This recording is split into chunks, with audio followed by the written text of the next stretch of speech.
今日好開心啦，就係同大家介紹新拉美明醫生保俾一個新嘅服務。呢個服務咧，英文叫做 GBA Urgent Care， 中文咧就係大灣區醫療緊急服務。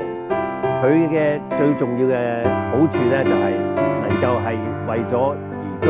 或者喺大灣區工作嘅人，提供一個旅遊式嘅醫療緊急服務。舉個例子啦，就係啱啱個媽咪已經係退休咗喺大灣區。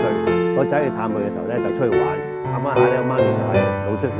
就好緊急送咗去一間二甲醫院。咁二甲醫院咧喺中國嚟講都係安全嘅，但係咧喺客人嘅角度咧，就希望佢可以翻嚟香港醫治。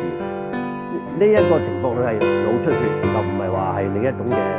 中風，咁所以係可以安排佢出嚟嘅。咁所以我哋要係首先要同二甲醫院攞到一個醫療報告，醫生嘅同意，然之後安排中國呢方面嘅救護車，